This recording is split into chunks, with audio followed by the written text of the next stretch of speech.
آیا تقوی ہے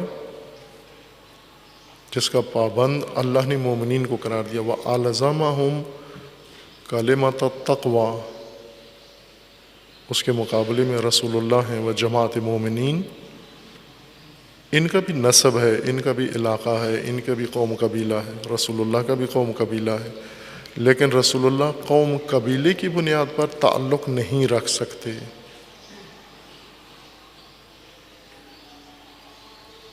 اور ان کے ہمراہ مومنین ہیں، یہ مومنین بھی نسب و قبیلے کی بنیاد پر تعلق نہیں کر سکتے۔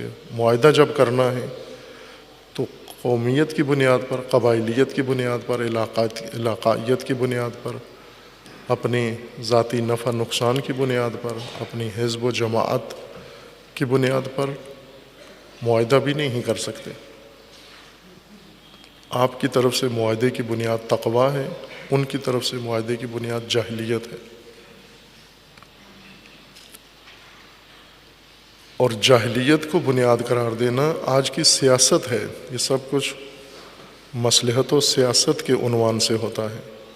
سب سے بڑا سیاس اس انسان کو کہتے ہیں کہ جو دینی معیاروں کو بہت آسانی سے تقوی چھوڑ دے، قوم کی خاطر، ملک کی خاطر، وطن کی خاطر، مذہب کی خاطر، دین کی خاطر، فلاں کی خاطر فوراً دین سے دستبردار ہو جائے، دین کی خاطر دین سے دستبردار ہو جائے، اور جاہلیت کی بنیاد پر، صفاحت کی بنیاد پر اقدام کرے، فیصلہ کرے۔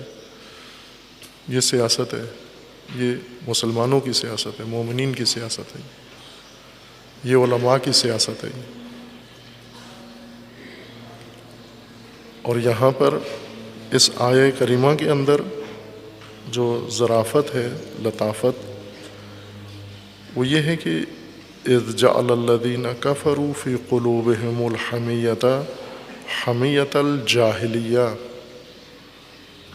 جن کے جو کافر ہیں، یعنی جن کی زندگی کا منشور دین نہیں ہے، دین سے باہر ہیں، دین کے پابند نہیں ہیں، انہوں نے خود اپنے دل میں حمیت قرار دی ہے۔ یعنی حمیت کو اعتقاد، ایمان، عقیدہ حمیت جاہلیہ پر ہے، تعصبات جاہلی پر ہے۔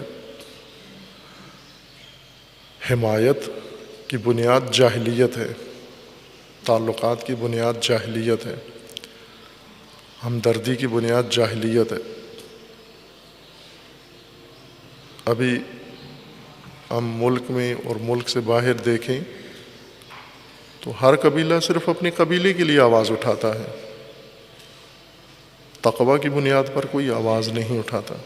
جس جماعت کو کوئی تکلیف پہنچتی ہے، اسی جماعت کے افراد اس کے حق میں بات کرتے ہیں، دوسری جماعت خاموش ہے۔ یہ تو دین نہیں ہے، کلمہ تقوی یہ نہیں ہے کہ اگر اس ملک کے اندر شیعہ کو کوئی تکلیف پہنچے تو شیعہ آواز اٹھائے گا، سنی کو کوئی تکلیف پہنچے تو سنی آواز اٹھائے گا، شیعہ کے لیے سنی آواز نہیں اٹھاتا، سنی کے لیے شیعہ آواز نہیں اٹھاتا۔